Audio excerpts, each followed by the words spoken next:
sure there are a lot of people out there who did not see the video of a representative of the United States government calling for the conviction of a man who had not yet completed the trial that he was in the process of undergoing. I'm sure that's true. And I think it really very, very unfortunate that it's true. That person said essentially that that individual should be found guilty of multiple crimes. And it's her right to believe that. And I'm not saying otherwise. But she basically went on to say that if that did not happen, things needed to happen against the courts and various others. She may not have intended to say things the way she did, but she did. And basically where she said there will be riots and so forth as a result. And I'm going to tell you that demonstration, peaceful demonstration, everybody has a right to, and I'm not against that. If people had demonstrated at a different outcome than had happened in the case in question, it would not have surprised me and it would not have concerned me. The second it came to rioting and looting, which I think happened regardless that they got the decision that they wanted, now we're in a different territory. And here's the thing. If there ever was a case for incitement against a political official, it is the one against that individual. That individual was, for all intents and purposes, like it or not, believe it or not, guilty of inciting violence. Okay? Now, you can say that it wasn't the same thing as, say, for example, a capital insurrection, which, by the way, I maintain really never happened to begin with, and all you have to do is look at who died as a result and what was destroyed. What was destroyed, who died. Some people, for a few hours, acted in ways that many people argue are wrong. I state that most of them were just peacefully demonstrating and they really didn't do anything wrong except maybe a minor lapse of judgment on the part of most of the individuals in question. What happened with the individual who basically said that another individual, a police officer no less, should be found guilty on charges for which he was on trial at the time she said the things she said is another thing entirely. And you can like that or you can hate it, but that's the reality. Okay? There is a process. As a law enforcement officer, for example, if there is a person who is presumed to be guilty even of a heinous crime, and you have stepped away from the setting in which that crime occurred, and that individual behaves as expected and is proper when dealing with law enforcement, he or she lets him or herself be taken into custody, be read his or her rights, interviewed and so forth, potentially jailed depending on the circumstances until it's determined whether or not they're likely to be a flight risk, however that happens to work.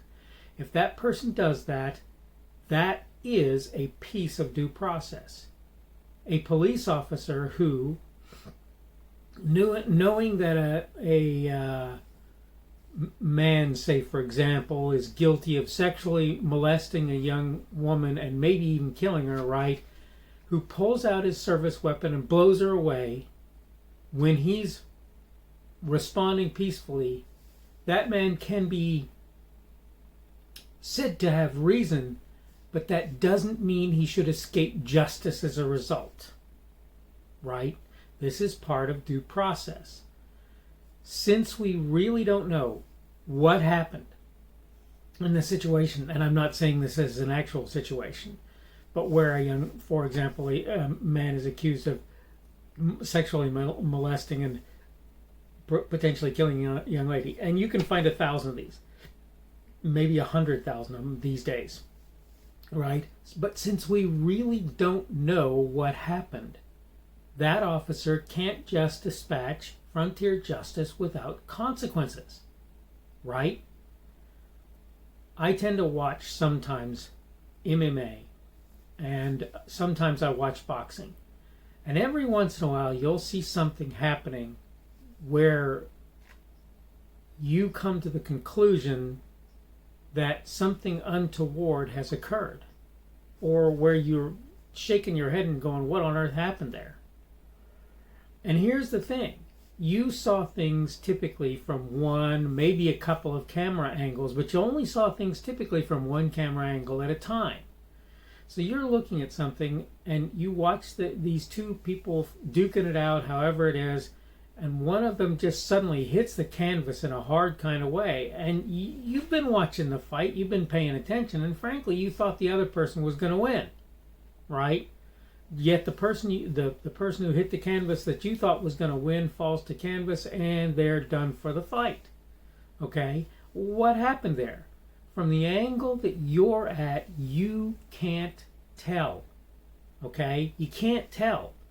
Now, fortunately, in most of these events, they have multiple cameras that they can use to flip to what actually occurred, and you can actually see, oh, there's that hard left jab or hard right hook that took the opponent down, or there's that kick that caught them in just the right way to take them out. But you never would have known had it not been for those cameras all being there looking down on what's going on.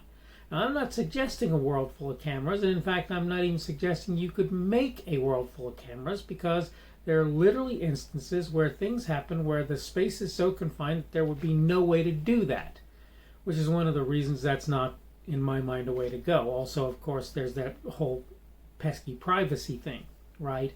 But the point I'm making is this. What looks like it happened in many instances, even what was recorded on video, is something that your eyes see as a result of the video that may or may not be the reality. This is why we have due process. The police officer doesn't shoot a person except in an emergent situation. He or she doesn't do that. The foregone conclusion of a trial is innocence. It should be innocence, not guilt, until guilt is proven. If guilt is proven, then the final conclusion of that trial, if it's proven and the jury agrees, will be guilt. That person is guilty, right? The person has the right to representation, even if they happen to be a very odious individual. This is reasonable. This is right. Even if it's probable that the person committed the crime, that's still the case, right? So the point here is this. You can't just enact frontier justice. The person that I'm talking about, everybody knows who it is that was sentenced to 3 crimes that I'm pretty sure were inconsistent one with another. Either one or the other was true, but not both, right? Because I'm pretty sure they had a couple different murder charges that have different standards of proof, and the two don't work together. They work against one another. If one is true, the other is not. Okay?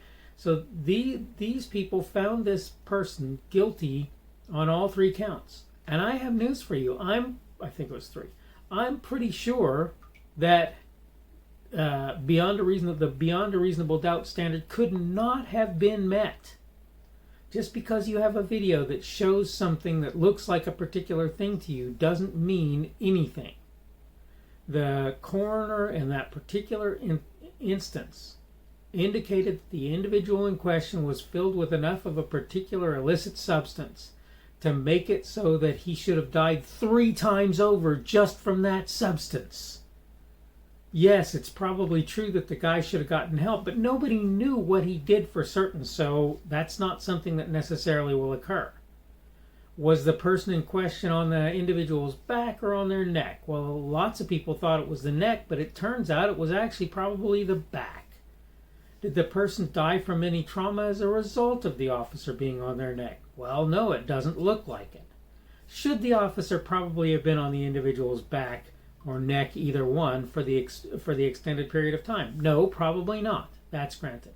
But that's what due process will make it possible for us to determine questions like these. It's not something for us to do to dispatch frontier justice. We're not in that place as a country at this point in time, and that, you will find, if you ever find yourself on trial for anything, is a good thing.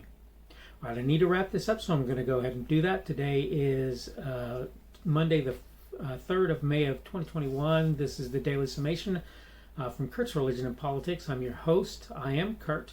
Glad to have had you on, whether on Rumble, on the podcast, on YouTube, or wherever. Today's subject has been due process. Tomorrow we're going to talk about an interesting idea. Who is rich? who is rich? How do you determine that? Where do you come to that conclusion? Hopefully you're having a good day. It's the beginning of the week for most folks today. I hope that your week is a good one this week. Hopefully, that will prove to be the case. And hopefully we will see you again tomorrow on the Daily Summation.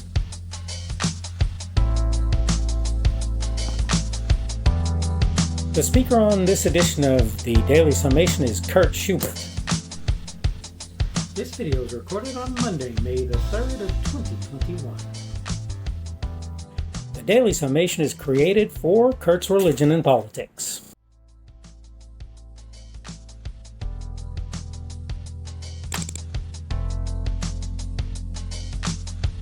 Thanks for watching this edition of the Daily Summation from Kurt's Religion and Politics. I hope you found it entertaining or instructional, or maybe both.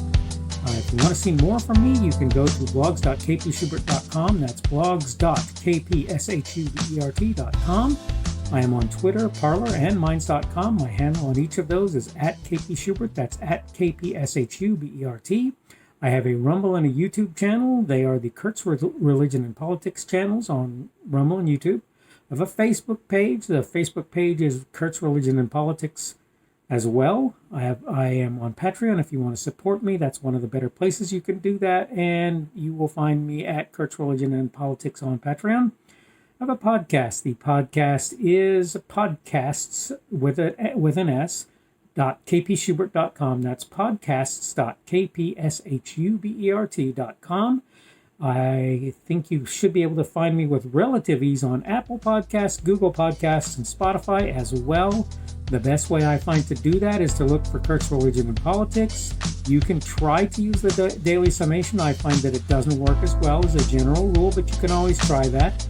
I'm glad to have you aboard today, and hopefully we will see you again tomorrow.